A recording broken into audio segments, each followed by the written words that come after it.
There we go. Hi, folks. This is Bruce McDonald, Talamanca Review. Let me just, because I did not go live last night, let me just make sure that this is actually streaming.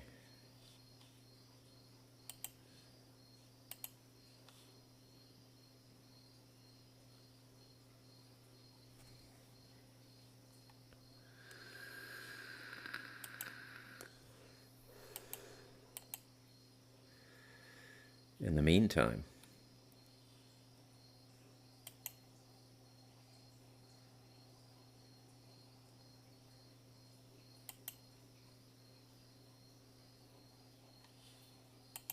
hey man, I think this is working. Yes, sir, Ray. Yes, it is. So we have verified that I am live. I saw the hi, Crystal Shaman. How are you? Hope you're doing well. Oh my God, this Christmas season is a bit taxing. These nephews, man, holy cow. They're just unbelievable how much they eat. They come up after my wife goes to bed, their aunt, they come up every night at about 10:30 and want me to make them a pizza on top of eating like 5 meals all day. And you just remember what it's like to be young. They don't put on a pound, right? They're skinny as rails and it's just I'm so jealous, but life is life and we live the decades we're given. But I enjoy having people around me, and it was made pretty clear to me by my internal spiritual direction that being a part of people and grounding myself in people and being of service to people was an integral part of my unfoldment, so I don't complain. But that said, it's just a little taxing, you know? I mean, this is a big place. There's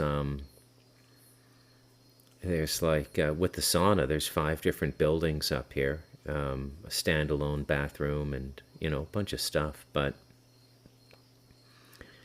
as you know, I live a very quiet life. I mean, as you might imagine, anybody, meditating between 2 and 4 hours a day. And I can't find more than like 30 minutes of meditation a day. If I try and do it up front, my wife barges in. She has to get at the refrigerator.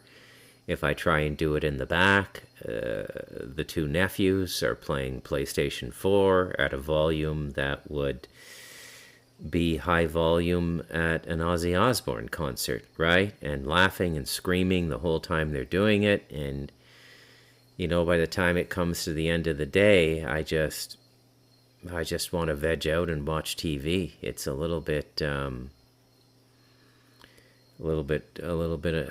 taxing, I'll have to say. That's all I have to say about that. It's just a little bit taxing. And my son will be coming in the middle of January, and then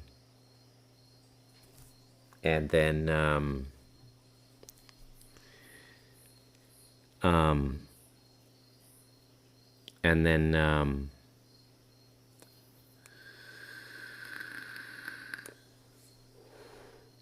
I think the grandchildren are coming back after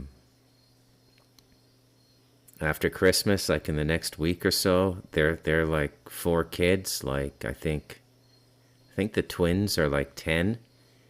And I mean, they're fun to have around and everything. The younger kids are super sweet, right? Once they get around puberty and stuff, and it's a whole other ball game, right?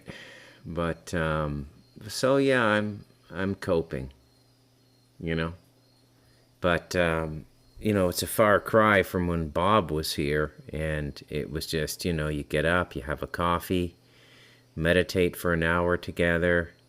Then I might do another hour of meditation later in the afternoon. And then you quietly sit around and discuss metaphysics and spirituality, and then meditate again in the evening, and then, you know, and then watch a movie.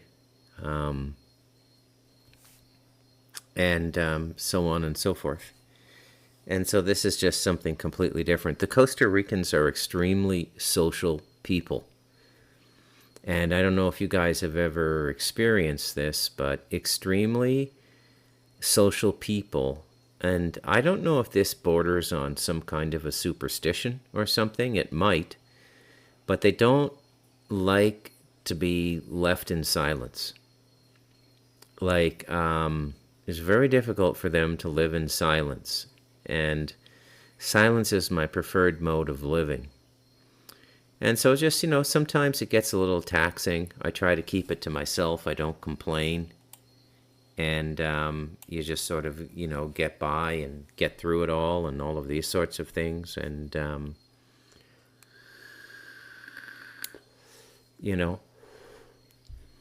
it is what it is. So tonight I want to talk just about consciousness. I don't want to talk about the world and you know how I feel about the whole UFO thing. I mean, people are coming to grips with things that I started experiencing quite significantly. About 5 years ago, 6 years ago, I guess, in 2019, 5.5 years ago. It started with Stardust Ranch, and the portals opening up in the house, and I had a big piece of furniture move, and the white light, and then all the freaky stuff that happened riding the light of darkness, and then the demonic legions in The Devil in Us. So you'll have to excuse me if I'm not all jumping through hoops, because the world is experiencing a little bit of paranormal activity now. I mean, the abnormal is my normal. So the paranormal is my normal. And I guess that's a good starting point, That's where I'll start. I don't think you should ever begin a growth experiment in your consciousness predicated on paranormal experience. I think that if you take up a serious spiritual growth program and you're disciplined, the paranormal experiences will come on their own. They'll come through the guidance of your higher self, which you're being guided by when you begin spiritual path. And they'll be to instruct you. They won't be rooted in curiosity or, the fantastic or any of these sorts of things. And they'll happen in a very secure way. I was reading a story in Vice News this week, or on the weekend, I think, about an American woman who died at an Ibogaine retreat in Costa Rica, I think in August of this year. And now they're going on and on about, should these things be regulated? Making a big deal about it. Ibogaine is probably the most intense of the psychedelic experiences. It's from the root of a tree that grows in Africa. It's so potent that heroin addicts quit after one Ibogaine trip. That's how astrally potent Ibogaine is. It's so potent that crackheads give up crack. Cocaine addicts give up cocaine. It's a very, very powerful psychedelic experience. It's like ayahuasca on steroids. And as such, it's not something that I would do unless I had no other options. And by that I mean that you're in such a desperate situation that, you're being so ruled by your negativity or your negative habit, that you may very well die anyways. So there's no harm in doing it. But I just found it a bit specious that Vice would do this article. And so now there's something like they in the article they cited, I forget the number, it was quite large, like I think don't quote me on this, but I think it was like 120 sacred medicine retreat centers in Costa Rica. I mean, it's a big thing over here. It's a huge thing. And these people make out like bandits too. They make out like bandits, man. Like a 10-day retreat will cost you $7,000 US. Now, that's a lot of money these days. I mean, who has that kind of money? $7,000, for a 10-day retreat. Now, I mean, if you need the life-altering experience, if you need to go through this, then I say, okay, all the power to you. Go ahead and do it. But if you don't need it, don't do it. Same thing for ayahuasca. And there's no doubt the popularity of ayahuasca is largely due to Joe Rogan. But these things, they don't really benefit you that much, if at all, spiritually. In fact, I might even go so far as to say that they're spiritually counterproductive.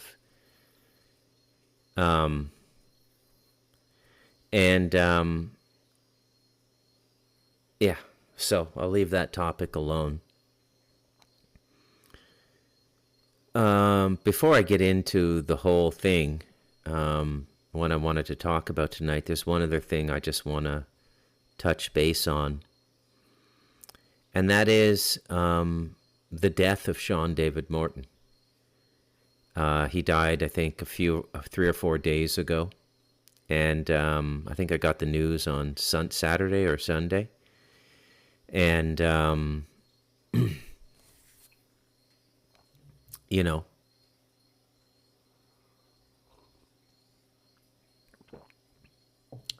I didn't know Sean that well. I spoke to him a few times. Fellow writer. His writing's not that good. I mean, I don't mean to be a snob about this, but, writing is writing. And his content is phenomenal. Okay? And that is just, was given to him. Okay? And what I mean by that is it was literally given to him. Some, secret space people, some people in this program, and they're not all bad, by the way. When we conceive of these things, really sort of let go of the good and evil model.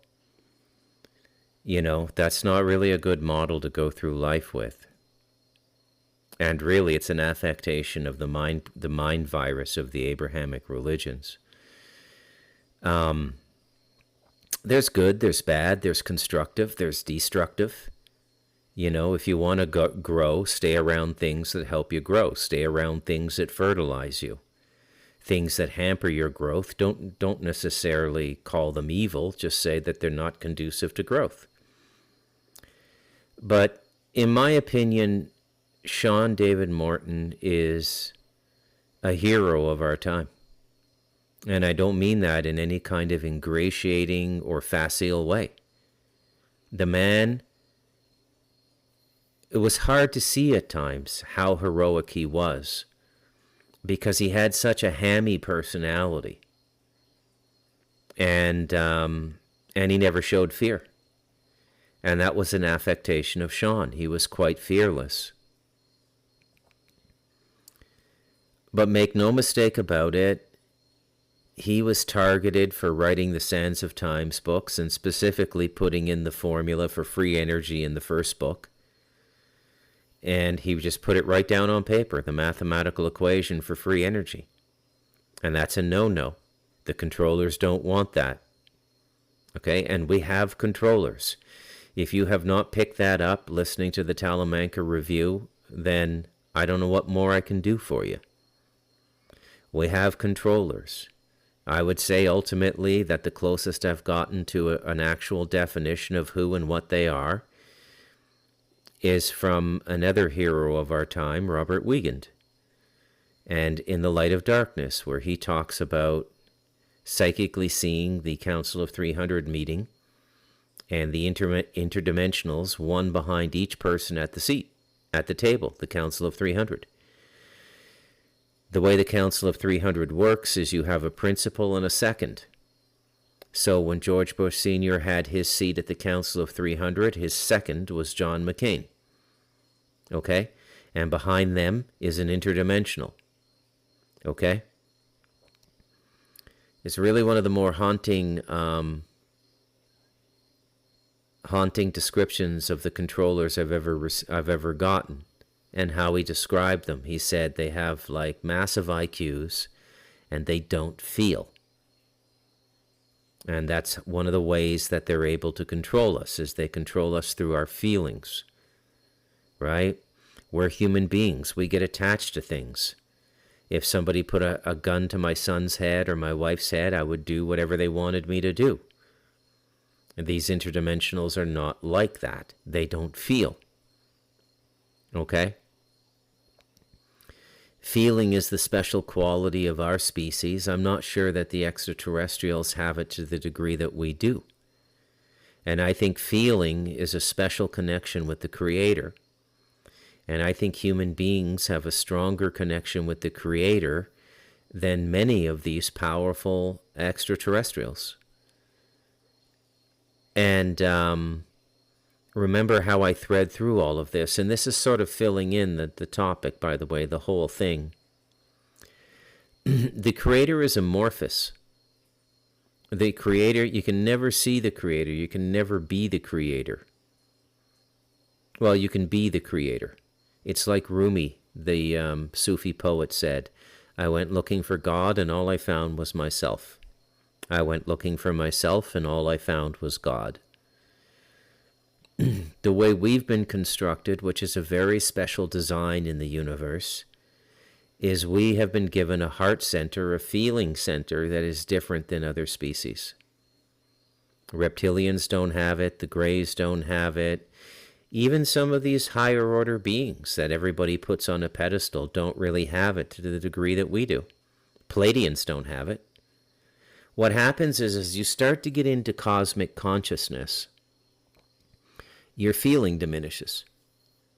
And when you go into the cosmic consciousness journey, which takes you to the top of the mental plane, but the mental plane is, that's universal consciousness. There's actually a kind of a geography to consciousness that, what we have in our bodies and inside ourselves will be represented in a kind of distance in the reality we live in. So human consciousness at its base level is planetary. You're aware of the sky, you're aware of gravity, even if you can't define it as gravity. You just know that your body always stays on the ground, and if you jump up, you get pulled back down. If you fall out of a tree, you fall down to the ground. So you understand gravity. You smell, you hear, you see. You can conceptualize. You have this inner life that allows you to think. And in early forms of human development, that much of that thinking was laid to predation. How to hunt, how to gain food for the tribe. That's physical consciousness.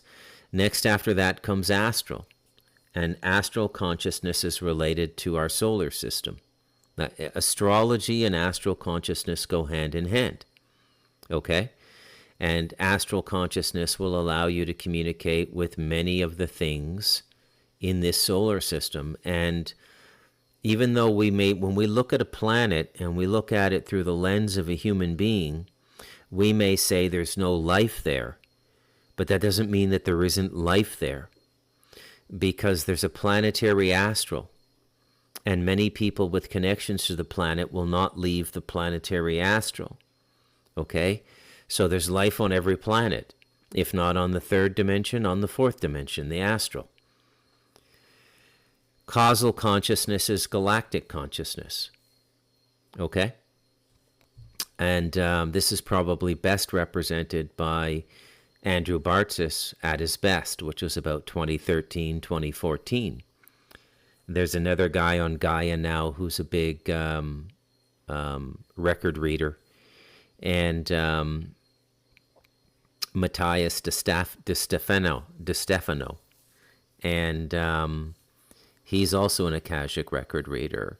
And so that's causal consciousness. Now, as your consciousness can go out into the galaxy, you're moving beyond time, right? Because reality is formed by the speed of light. This is the physics of consciousness I'm giving you, actually.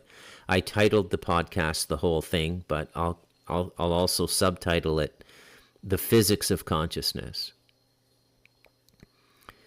And so when you go out into the causal plane, you are moving faster than the speed of light, and consciousness is faster than the speed of light. The internal light by which we move is much faster than the physical light, as you can well imagine. Physical light has a physical origin, a starting point, usually a star, or a reflection from a star, like a moon, and it has limitations. Okay, and the limitations are the speed that it can move through an empty void, which is space. So every time you look up at night, you're time traveling. If you look up at the stars and you see a star that may be 20 light years away, the visage of that star that you're seeing is 20 years old. You're time traveling in a sense. You're seeing something 20 years old because it took the light 20 years to get here, traveling at the speed of light, 20 light years. Okay? Now, when you go to causal consciousness, you're moving beyond the speed of light, and this is what gives you access to all of these things that are stored in time. The causal records are a low diminutive aspect of the Akashic records. The real Akashic records are up on the sixth dimension. How do I know all this? Well, I'm a total geek, right? I've been reading esoterica my whole life, and I just know it. I haven't had too many time experiences. Even though my consciousness has gone beyond the causal plane, I don't get too involved in time experiences. I've had some past life experiences, yeah, in meditation.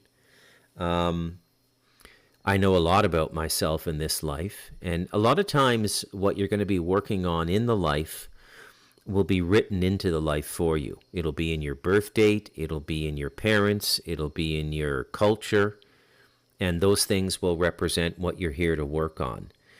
So if I go on and on about the Abrahamic religions and realize my birthday is July 12, which is Orangeman's Day, which is for the battle between the big battle between the Catholics and the Protestants, when the Amsterdam Jews got their boy, William of Orange, the Dutchman, on the throne of England, and the Amsterdam Jews, I guess an early version of the Rothschild clan, got the Bank of England because they got involved in the battle for the throne and they backed Cromwell.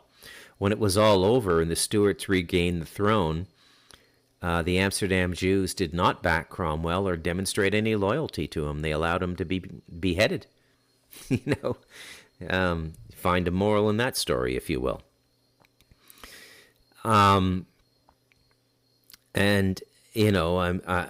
Both sets of grandparents were Protestant Freemasons marrying Catholic women. It's all detailed in The Devil in Us. Right? So these are the knots that I had to work out in this life. And I've seen a lot of things related to this life. Now, most of these knots I've untied already. So the causal work I came here to do, the karma reparation I came here to do, is largely done. Okay? Which means that the rest of my life will be for spiritual growth and service to humanity. And you know somebody has achieved a freedom from the bondage of their life when they live in a free manner. It's one of the, anybody who's attained real consciousness in life will always live free. And that doesn't necessarily mean that you're going to get like $1 million or millions of dollars, because $1 million isn't really a lot of money these days. You can't even buy a super decent house with $1 million in most parts of America or Canada or Australia now. You can't even buy a decent house. So I don't know why I'm showing my age when I say $1 million is a lot of money. But what I mean by freedom is you will be given control over your days. You will be given what every Jew wants, is the real Jews, the freedom to study the Torah and do your spiritual practice and not have to work like an animal in the field. And I've been given that freedom. And I try to be of service to my fellow human beings with the books, with the podcast, and with the enormous amounts of nieces, nephews, and grandkids I have to feed. And so then you get to what's called the mental plane, or, you know, and some people, you could say that this is cosmic consciousness. The Indian term for it is a person who attains cosmic consciousness is a Sadguru, S-A-D. Okay? And it's amazing how they have this all mapped out. The cartography of consciousness is no better mapped anywhere in the world than it is in the Indian culture. Okay? It's just, you know, we're light years behind them. Now,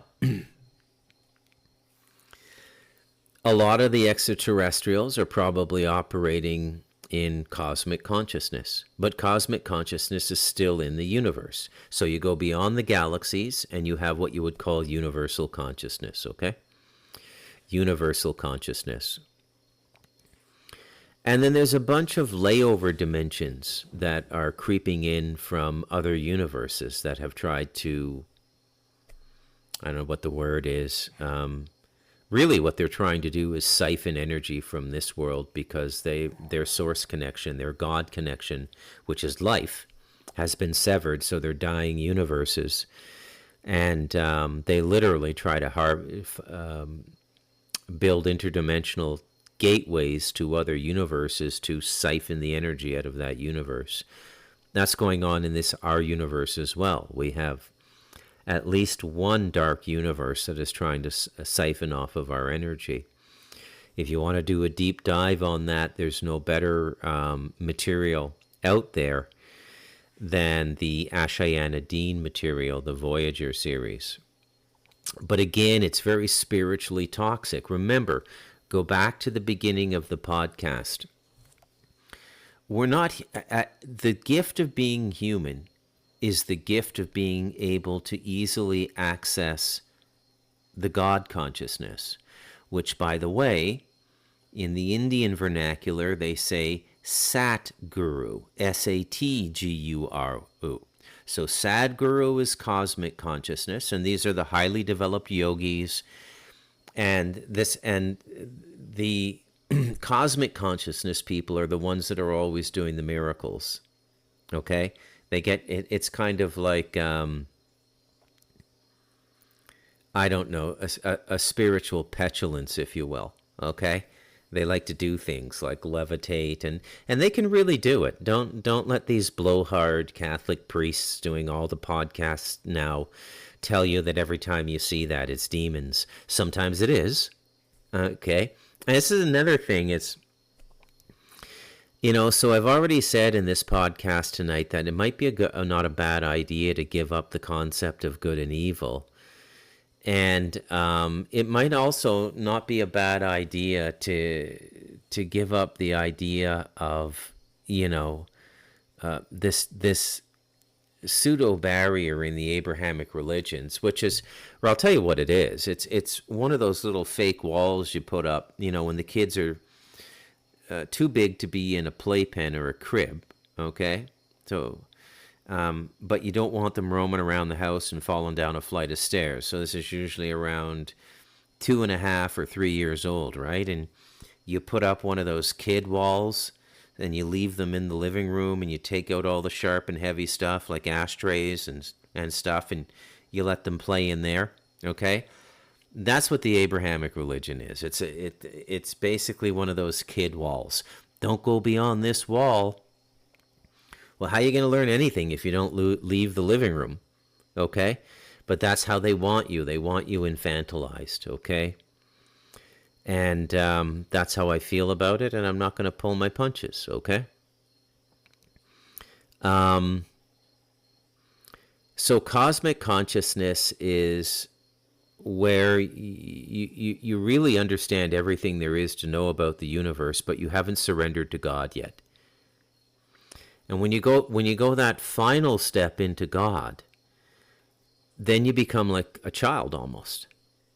Then you become super simple, okay? So you go from like super smart, like Sadhguru doing all the podcasts, telling you all the things you can do with breathing, telling you how to build a linga, telling you the importance of, the primary alchemical substances, which are known to the Rosicrucians and the Kabbalists and the Masons and everybody. It's sulfur, it's mercury, it's salt, and all of these sorts of things, right?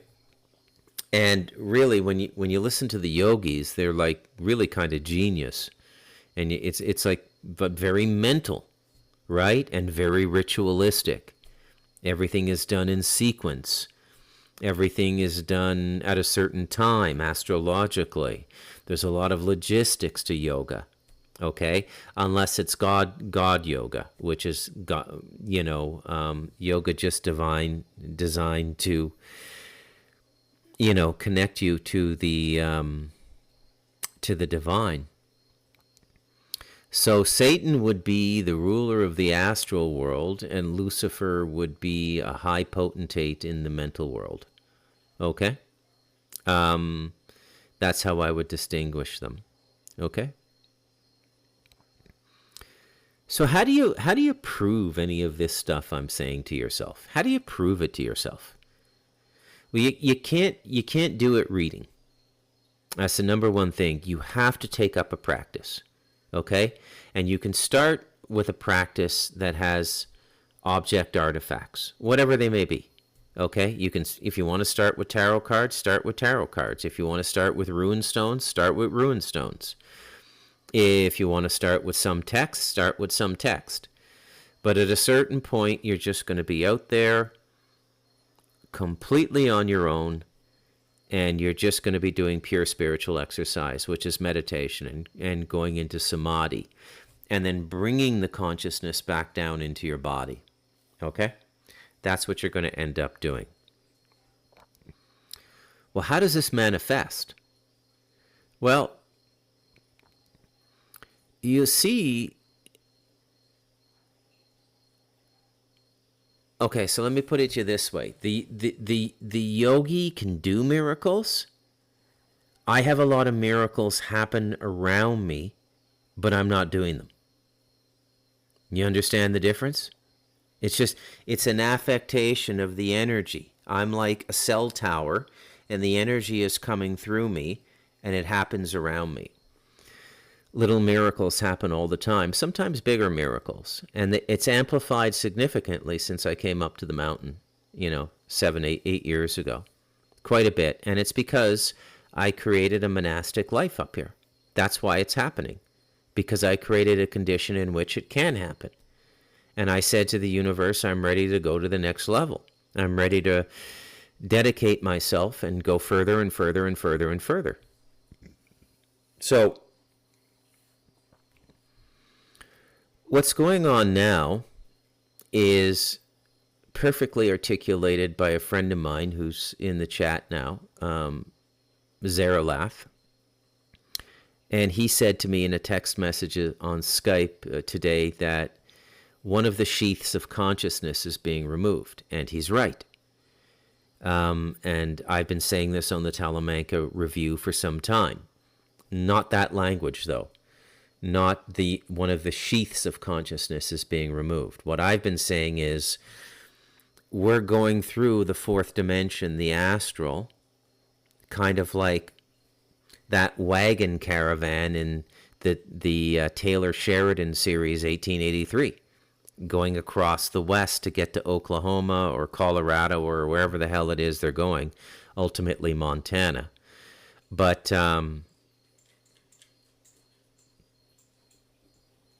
that's what we're doing. We're going through the fourth dimension. Now, this brings up an excellent time to explain what real evil is. Now, I just said a moment ago, try to transcend good and evil. Don't think in those terms. Yet I would reserve one definition of evil that should persist. Okay? And that is the deliberate attempt to suppress a consciousness of an individual, a group of people, or the human race in its entirety. And this is true evil. Okay? It's like not allowing somebody to grow to their full potential. Okay? And that is the only evil I still recognize. There are evil things going on, obviously, all that, you know. By the way, you want to know why they're sacrificing so many children now? Because their magic isn't working anymore, and they haven't figured it out yet. And their dark night of the soul is them realizing that this shit don't work anymore, and we are a fortnight away from being discovered. These people are in panic mode like it's nobody's business. Okay? That's why there's so many children going missing now. You see so much junk out there. You know, the old gods are coming back. The Anunnaki, the Sumerians are coming back. Who gives a fuck? Okay? We are so connected as a human race now with other races, and our consciousness is completely different than the last time that they were here on the planet or around the planet. Okay? It's going to be a whole different thing. We have friends now, and we've made enough ground in our own consciousness growth that other more advanced races will defend us, okay? And it's not that we need babysitters or anything like that. It's just that here everything is about self-interest at the end of the day, okay? So if the low vibration and the calamity and chaos of this planet persists, and this solar system persists, because Saturn is a complete shit show as well, Mars is a complete shit show, okay? The galaxy and the universe can't grow because we become like an anchor, okay? Because everything is interconnected. The whole thing. Everything is one thing. This is what the yogis mean when they say a single individual human being is the universe in a human body. And, 99% of the universe is inside you here, and you have to learn to go and see it. But the 1% is your physical existence and everything else. So that's why they're here. They're not, they're at a level of consciousness where, it's not really shocking or disturbing to them what's going on this planet. I mean, they travel around the galaxy and the universe, and they see all kinds of stuff, and they know what's going on. And they know what's right and they know what's not right. Okay? They know what's right and they know what's not right. But now it's reached a point that if something is not done, then they're not going to be able to continue to grow. So the negatives, which are really not that powerful, I mean, they're powerful because our collective consciousness has been so low for so long. They seem powerful, but they're not really that powerful. Reptilians are not really that powerful. White Dracos are really not that powerful. I'm going to knock on wood on that one. But human beings are also much stronger than we give ourselves credit for. And nobody's taught us how to use our strength. But psychically and in many ways, we're much more powerful than most of the races in the universe. We scare them to a certain extent. Even with our shitty little 85-year lifespan compared to their 5,000, 10,000 year lifespans, whatever it is. You know, every sentient species in the universe has a lifespan that's at least 10 times longer than a human life. You know, we say a human is 100, they're 1,000. That would be 1,000 would be the low end, right? But we can achieve so much in just an 85-year life. It's a testament to just how powerful this species is. And the genetics of the human race is quite extraordinary, okay? Because we're a mix. We're a mix of a lot of different DNA. So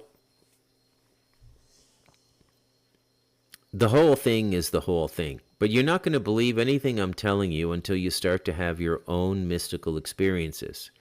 And you're not going to have those unless you start to take up spiritual practice. I would say the whole reason I do the Talamanca Review is to motivate people to do spiritual practice. And keep in mind, I'm not telling you what practice to do. Okay? If you want to continue to be a Christian, then be a Christian. Go to your church service 2-3 times a week. Pray an hour a day. Fast on Fridays. Really do it. Don't just say you are, like you signed an afterlife insurance policy. Oh, I'll just, I got to go to church at Christmas and Easter. I got to make my payment on my afterlife insurance policy. Really live it and put your whole heart into it, okay? You want to be a Buddhist? Be a Buddhist. If you don't know what you want to do, start with a 10-day Vipassana retreat. That'll show you what's going on inside you, how powerful it is. People have mental breakdowns going to those things, okay? And nothing happens to them. There's no ayahuasca. There's no ibogaine. It's just sitting inside, meditating an hour a day. You don't even meditate more than an hour a day, but you're not allowed to talk. So the whole thing becomes like a 10-day silent retreat. And what happens? All your shit comes up. All your buried unconscious shit comes up, okay? How do we deal with that in the West? Well, you go and see a psychiatrist once a week and pay them, $150 to talk to you for an hour, and you might be okay in 5 years with one small problem. Why not just take care of it yourself and go to a Vipassana retreat, right? But this whole society has been set up so that you don't lose efficiency. And there's a reason it's been set up this way. There's a reason nobody gets 2 or 3 months to do what they want. Because you could change your whole life in 2 or 3 months. Okay? There's a reason they don't want people living the way I live. Like in a rent-free home, a mortgage-free home with no property taxes, free to do whatever I want, free to read, study, and do whatever I want. They don't want people living like this. Why? Because they're going to grow. And the moment they start to grow, they're going to say, I'm not putting up with this shit anymore. And they're not going to confront it. It's, a revolution isn't going to happen unless you think apathy is a revolution. And that it would be a revolution of apathy. Who's going to build our bridge? Fuck you. Build it yourself. Who's gonna work the customer support line at IBM? Fuck you, do it yourself. I'm not interested. I got a garden growing. I make $1,500 a month. I have no rent, no mortgage. I don't need any more than $1,500 a month, and I have 80% of my own food supply. They don't want people. The scariest thing to them is people figuring out they don't need them. Okay? That's what terrifies these people, because we can live without them, but they can't live without us. Okay? Who do you think builds all their stuff for them? Okay? Well, it's people like you and I. That's who builds all their stuff for them.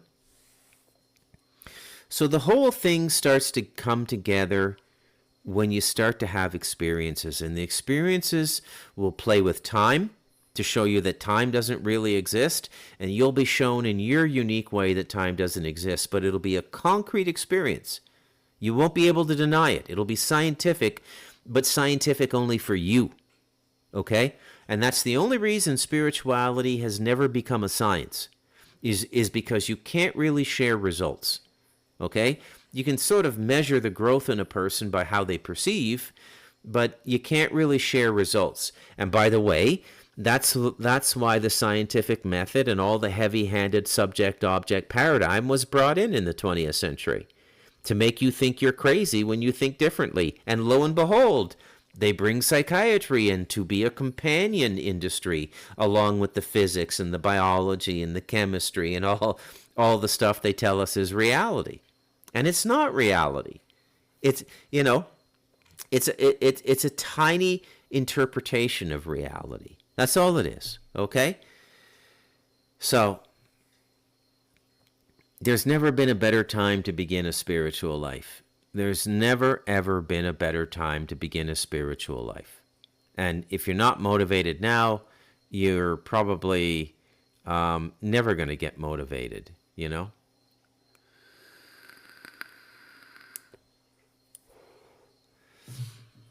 Yeah, so I'd say don't worry about don't worry about anything going on now. Stand in your sovereignty. Separate yourself from the social contract to the degree that you're capable. If you can't leave it, don't leave it, okay? But realize while you're in that contract, you're essentially you're their chattel to do with as they please, including kill you. And there's not a lot of karmic liability for them, okay? It's because of the way they set up the system and the tacit consent we give to them. When you get a birth certificate and you do all these things, okay? You register your children. You got to kind of leave it all behind. You got to have the courage to live on your own. You got to have the courage to live as an independent being. You got to take responsibility for your own health, which changes your diet, your sleeping habits, your exercise, and your spiritual practice, which is going to keep you very healthy and give you foreshadowing of health problems that may be coming up. Okay? It's all interconnected. It's all interconnected. But beneath all of the nonsense of the average human being is a Superman and a Superwoman, and they don't want you to know that. Okay? They do not want you to know that. That's why they give you all the kibble, which is, Jesus and Muhammad and Abraham and all the bullshit. God always exists in the now. Why would you study a religion that focuses on the future through prophecy? It's an oxymoron right out of the gate, okay? And more people are going to start figuring out, boom, and it's just going to turn on in their heads like a light bulb, okay? And they're going to go, holy shit. And at first you're going to be angry. You're going to say, how did I fall for this? Well, you fell for it because you were susceptible, You fell for it because you needed the comfort of a cosmology, but you didn't have the courage to define your own.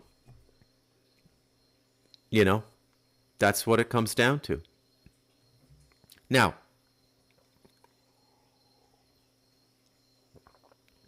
another thing I want to say is don't be concerned with building any psychic abilities. This is the big fad in the New Age movement.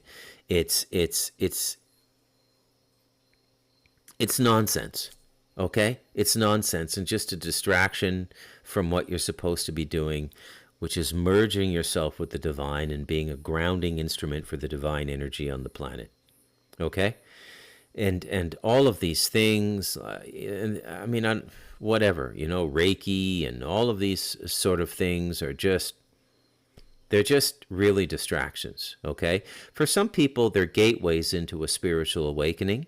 I have to forget, as I'm speaking and doing these podcasts, that everybody's at different levels of consciousness. And if you're at a very material level of consciousness, a Reiki healing may be a tremendous awakening for you, and it may give you the motivation to commence spiritual practice. And if that happens, that's great. But in the end, you're just going to go out and you're going to live your life, and that's all there is to it. All right, I think that's about enough for tonight. I'm Bruce McDonald, and this has been the Talamanca Review.